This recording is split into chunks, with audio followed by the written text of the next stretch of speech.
El Fondo de las Naciones Unidas para la Infancia, el UNICEF, asegura que México es uno de los países que menos recursos destina para combatir la violencia, el abuso y la explotación de menores. Hoy, una conversación de controversia con Denise Mead, doctora en psicología clínica y especialista en violencia familiar y abuso sexual infantil. En contraste, dos tipos sin cuidado, quienes en esta ocasión visitamos un sitio que resulta una excitante experiencia para los amantes de la lectura, la música y el arte en general. La legendaria, sí, ese es el adjetivo correcto, librería Gandhi de Miguel Ángel de Quevedo, creada por Mauricio Achar hace 47 años y que hoy forma parte de una de las principales cadenas de librerías en todo el país. También esta noche, noticias que no cambiarán la historia, con la enorme muestra de amor de Sully hacia su amo. Nada menos que el expresidente de los Estados Unidos, George H.W. Bush, fallecido hace unos días en Houston, Texas, y quien fue acompañado los últimos meses de su vida por este fiel perro labrador. ¿Qué tal? Qué bueno que están con nosotros. Gracias por su atención y compañía, pero muy especialmente por su confianza en este espacio. Muy buenas noches, mi querido Sergio. Buenas noches, Ricardo. Bienvenidos como todas las semanas a este que es su espacio. En esta ocasión, nuestro programa número 175. Así que no le cambien, que ya estamos de vuelta.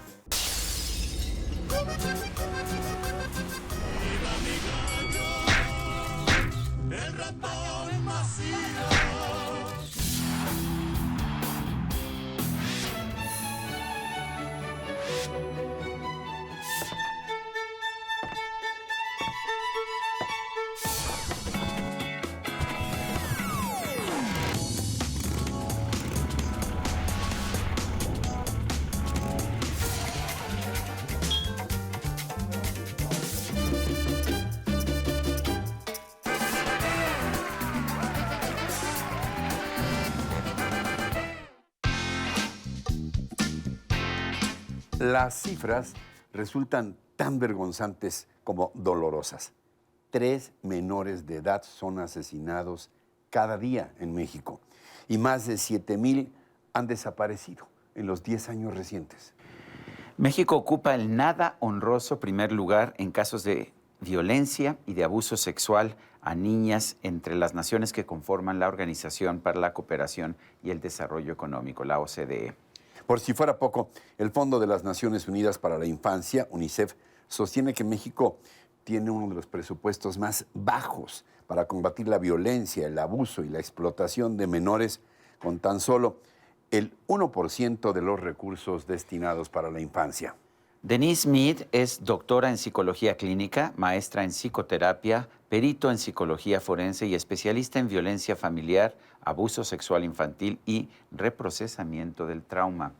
Además de ser la presidenta de la Fundación Renacer, ¿Con ese? Organización para la Atención, Visualización y Prevención de Abusos contra Niños, Niñas y Adolescentes. Gracias, Denise, por tu presencia gracias, sí. esta noche. Muchísimas gracias a honor ustedes tenerte. por esta invitación y sobre todo después de haber leído estas cifras, yo creo que es importante hablar de este Es un problema. tema crucial, Denise, pero a veces no nos percatamos, sentimos que esto solamente ocurre, no sé, entre los marginados, Así entre los es. más pobres, y lo vemos en toda la realidad mexicana. Cuéntanos. Lo vemos muy lejos y así como tú lo dices, pareciera que le pasa al vecino, al que está allá, pero lo tenemos adentro de la casa. El hogar puede ser el lugar más peligroso para los niños, niñas y adolescentes. Como ustedes lo leyeron, México es número 1 en violencia sexual, en asesinatos contra menores y en violencia física. Y por ende también violencia psicológica y violencia emocional. La violencia familiar, la violencia doméstica, es cualquier tipo de abuso emocional, psicológico, físico, sexual y negligencia dentro del hogar. Y lo peor del caso es que ocurre por otro miembro de la familia. Entonces, ahí está lo grave, porque es un espacio que se ha sublimado y se ha visto como la célula de la sociedad, la familia, y es donde justamente puede ser el espacio más peligroso, en donde se cometen los abusos más graves para la niñez.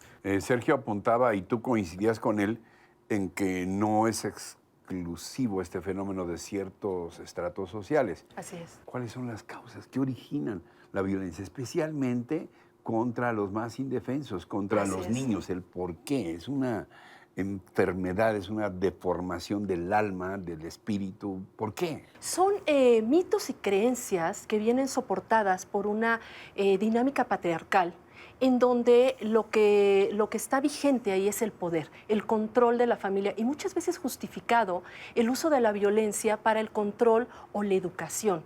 Y lo que están haciendo es justamente estas dinámicas se transfieren transgeneracionalmente. Llevamos siglos con estas dinámicas en donde niños y mujeres son los que están indefensos dentro del hogar.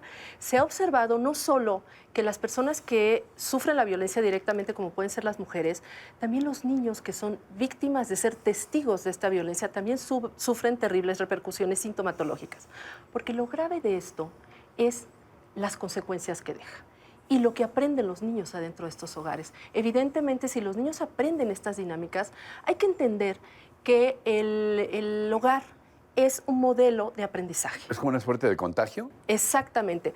Es un modelo de aprendizaje de las conductas que vamos a aprender. Si ves que papá le pega a mamá, pues yo le voy a pegar a mi hermana, novia, a mi a esposa. Exactamente. Es una forma de aprender a socializar. Es el primer espacio donde hay dos personas representativas que son nuestros modelos a seguir y donde aprendemos estas creencias distorsionadas en donde las mujeres son inferiores. Para tener el control debo ser agresivo, debo de defenderme, debo de imponer mi voluntad. Estos niños que aprenden estos patrones de conducta al interior del hogar, lo que hacen es cuando salen a socializar, que es ya en la escuela, observamos bullying, esta dinámica que siempre ha existido, pero que ahora se ha visualizado más. ¿Es una violencia oculta? Es una violencia oculta, ¿por qué? Porque la familia es una institución privada, es una institución donde generalmente el ámbito social no entra y puede pasar cualquier cosa allá adentro y todo se justifica. Los miembros de la familia no van a denunciar. ¿Por qué? Porque además de que es el patriarca o es una persona que aman y que quieren, es una vergüenza terrible. O consideran que es algo normal, es algo que es parte de la dinámica. ¿Y las leyes que hacen? Durante mucho tiempo me dijeron, si una mujer va a denunciar a un marido que le pega, a un novio que le pega, dicen, pues tiene que llegar virtualmente muerta para que le hagan caso. ¿Eso ha cambiado o no? Tristemente no, Sergio. Tristemente no. Y si no llegas con huella física, que el médico legista pueda comprobar, se desestima. Lo mismo pasa en el abuso Sobre todo en ciertos sexual. estados de la República, Así es, así es. Hay estados de la República en donde se ha comprobado incluso que las propias leyes son muy machistas, son muy misóginas contra las mujeres. Le pueden llegar a decir a una mujer, ya ves, te lo mereces, ve cómo vienes vestida. O sea, criminalizan, eso le llamamos ¿cómo se llama? Victimización secundaria. Victimización primaria es ser víctima directa y victimización secundaria es tu culpa. Es tu culpa. ¿Te acuerdas el caso de esta niña Lucero que nosotros fuimos a entrevistar a Guanajuato y la jueza le dijo, el tipo por poco la mata, ¿no? Sí. Intento de violación y luego la golpeó salvajemente y por poco la mata porque ella se resistía. Le dijo, bueno, pero la jueza, pues es que traías minifalda, ¿no? Eso es muy y común. trabajas en un bar, digo, pues ¿qué esperabas? Eso es muy común. Son los que llaman las víctimas no reconocidas por la sociedad. En victimología, por ejemplo, una mujer que llega vestida muy decente, de monjita y medio viejita, la gente la considera pobrecita. O sea, si le hicieron daño, es una mujer que, Decente.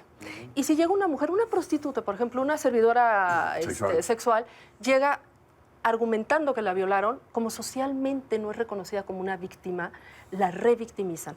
Ahora imagínense un niño que está en este ambiente sufriendo de forma crónica, porque hay que entender que la violencia dentro del hogar es crónica, no se da una sola vez. Ahora, ¿es un problema irresoluble? No, ¿no? no lo es. ¿Qué podemos hacer? No lo es. Primero que nada... Que fíjate, ¿qué podemos? Porque imagino que es una cosa de toda la sociedad. Y a veces caemos nosotros también en esto. Tal vez en castigos severos, en castigos duros contra los hijos, o el decirle no te quiero, o el decirle eres un tonto, o no eres tan listo como tu hermano. Eso es violencia psicológica y no lo sabemos.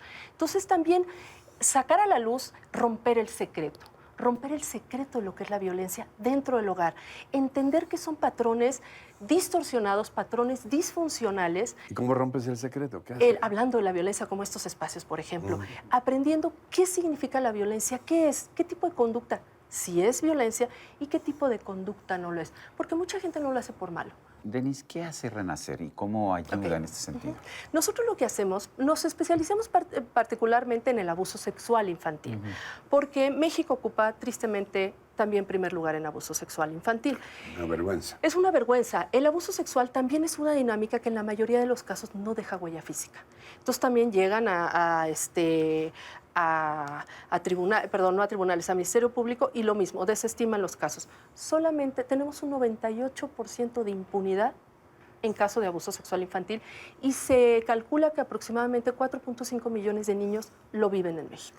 O sea, de cada 100 abusos a un niño, solamente en dos casos se hace justicia. Se hace justicia y se puede sentenciar, pero en general no. ¿Y qué hacen? Obligan al niño a vivir con el abusador que está dentro del ámbito familiar. Entonces nosotros lo que hacemos, trabajamos en 3 ámbitos. En el ámbito de la prevención, como es esto, la visualización, romper el secreto, dinámicas de equidad, dinámicas de educar en la equidad. Y además también trabajamos directamente con las potenciales víctimas. Escuela para padres, conferencias para maestros, también protocolos de atención, protocolos de actuación para las escuelas. A nivel de educación oficial, ¿se hace algo al respecto o no? Muy poquito. Nosotros vamos a escuelas de todo, públicas y privadas, donde nos llaman, entramos con protocolos para los profesores, protocolos de actuación, los padres que sepan identificar indicadores y con los niños talleres de prevención, para que ellos conozcan. Generalmente salen casos. Denise, ¿cómo hacemos para sumarnos a tu causa? Esto que ustedes me están abriendo este espacio es maravilloso, porque entonces podemos empezar a abrir la información, la gente se empiece a informar de lo que es y de lo que no es. A veces creen que, por ejemplo, el abuso sexual se puede dar sin contacto físico. Dicen, ¿cómo sin contacto físico? ¿Cómo si yo no toqué al niño, cómo puedo estar abusando de él? Mostrar pornografía, llevar a prácticas sexuales frente al niño, espiar al niño desnudo, tomarle fotos al niño. Si se fijan, no lo tocan, pero el impacto puede ser brutal para el desarrollo psicológico del niño. Entonces, nosotros necesitamos visualizar esto. También otra cosa que hacemos... ¿Cómo evitamos, Denise, aquí a ver, cómo evitamos... a veces vemos ya también una paranoia tan grande al respecto de la sexualidad que ya no nos atrevemos a abrazar a una niña, ya no nos atrevemos a acercarnos a nuestros sobrinos, a nuestros hijos. ¿Cuál es el equilibrio correcto? Tienes toda la razón y sí se ha prestado. ¿Dónde está la rayita? ¿Dónde está la rayita? Y además se ha también desvirtuado. Ahorita yo también estoy en tribunales defendiendo falsos testimonios, porque aunque los niños siempre dicen la verdad, en el 93% de los casos, cuando es un problema de litigio de los padres, se aumenta en un 30% la mentira. Entonces, observamos que también lo utilizan de otras formas o se malinterpreta. Nosotros trabajamos con los niños en técnicas y con los padres en técnicas para que ellos sepan justamente esto. Enséñale a los niños cuáles son las caricias donde tienen sensaciones agradables, tienen sensaciones lindas, que los niños sepan identificar estas caricias en donde un abrazo, un beso, claro. Es algo que ellos tienen. Les enseñamos inteligencia emocional, la parte donde tengo sensaciones agradables y desagradables. Son técnicas de autocuidado y técnicas de afrontamiento. Entonces el niño puede él mismo irse cuidando y también qué es y qué no es. Porque a veces, ahorita tengo el caso de una persona que bañando a su hija en un club, una señora en un área abierta, una señora lo vio y lo están acusando de abusador sexual porque vio que estaba lavando sus partes privadas. La niña tiene 4 años. Entonces todo a veces se puede incluso, como tú lo dices, desvirtuar. Porque también hay una mentalidad muy conservadora, muy mojigata de que, pues, de que el sexo es malo, de que el cuerpo humano es malo y eso es también lo que estamos viendo. Ese tipo de acciones nosotros les pedimos a los padres que primero que nada las partes del cuerpo hay que decirlas por su nombre, vagina, pene, nalgas, pechos. ¿Por qué? Porque si les ponemos connotaciones... Pompis o el de la cosa que tienes allá por ahí. Cosita. Tu cosita. Entonces los niños aprenden que eso que tienen por ahí, que ni siquiera pueden nombrar. Ha de ser tan malo que ni siquiera me dan el nombre real. Y eso hay que evitar ese tipo de cosas, enfrentar las cosas por su nombre. Como decimos nariz, decimos brazo, que son partes de nuestro cuerpo tan lindas y tan sanas. Es necesario que nosotros trabajemos en la sexualidad afectiva integral desde el año 8 meses con los niños.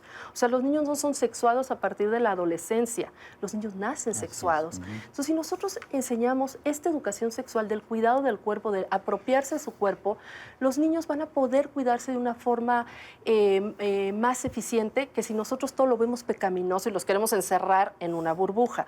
Entonces, sí, es todo un programa que nosotros implementamos, y no solo en el ámbito de la familia, en el ámbito también de la estructura de la violencia, que es con lo que empezamos, sino también en el ámbito legislativo y en el ámbito legal. También trabajamos en esa área. Denise, pues este espacio se queda abierto, estoy seguro que hablo por Sergio también, para tratar estos temas tan espinosos, tan difíciles, pero que en tu voz suenan tan aleccionadores y tan razonables. Y tan razonables de vez en cuando. ¿Dónde nos conectamos con Renacer? Renacer estamos en Facebook, estamos en Twitter, Renacer con S, Fundación Renacer con S, y al teléfono 5544-0304-44. A ver, dánoslo otra vez. 5544-0304-44. Muy bien, gracias, Denise. Y no saben cómo les agradezco el gracias por espacio. estar con Muchísimas nosotros, gracias Denise. a ustedes. Continuamos. Seguro que ya conoces este lugar, pero mira, yo crecí cerca de aquí en la colonia Guadalupeín y desde 1971 venía yo aquí pues a ver los libros. ¿A la mera original? La mera original era de este lado, después pusieron del otro lado la nueva que está muy bonita, pero esta que está aquí es la Gandhi original.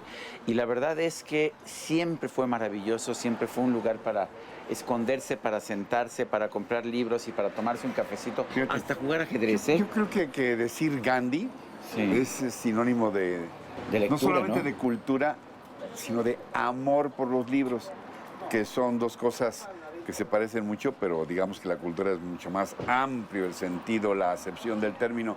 Pero el amor a los libros, al libro objeto, que eso es otro asunto, ¿no? Yo creo que Gandhi ha marcado, por lo menos mi vida la marcó completamente. Así es. Y desde Yo 1971... creo que la de todos los habitantes de la Ciudad de México que amamos los libros, Y sobre todo los que que vivimos en amamos el sur, ¿no? las búsquedas de alternativas de toda suerte, ¿no? En el arte, en la ciencia, en las, digamos, en las manifestaciones sociales, la economía, la sociología y las novelas. Las novelas, mi querido Sergio. Aquí hay todo. Aquí hay desde todo. los clásicos hasta las novedades. Lo más reciente que acaba de llegar, como las que están aquí, por ejemplo, en esta mesa, ¿no? Y bueno, pues vamos a conversar con un hombre fundamental en Gandhi, con un apellido que es también sinónimo de Gandhi y sinónimo de cultura. Por supuesto, Alberto, ¿cómo estás? Muy bien, Hola, muchas Alberto, gracias. ¿cómo estás? Muchas gracias, Qué gusto. encantado de estar con ustedes. Muchas gracias. Tenerte, aunque a veces te apoderas de parte importante de nuestras quincenas, pero no importa. Siempre, Sí. Tú eres el de las ocurrencias de todos los... Así es, de los espectaculares, de los espectaculares. Sí, Sí. digamos, estoy detrás de toda la estrategia de comunicación. Fui anteriormente, hace poco, gerente de mercadotecnia. Entonces, digamos que toda la campaña de comunicación por parte de la empresa, estoy detrás de eso. ¿Y cómo se te ocurría tanta locura?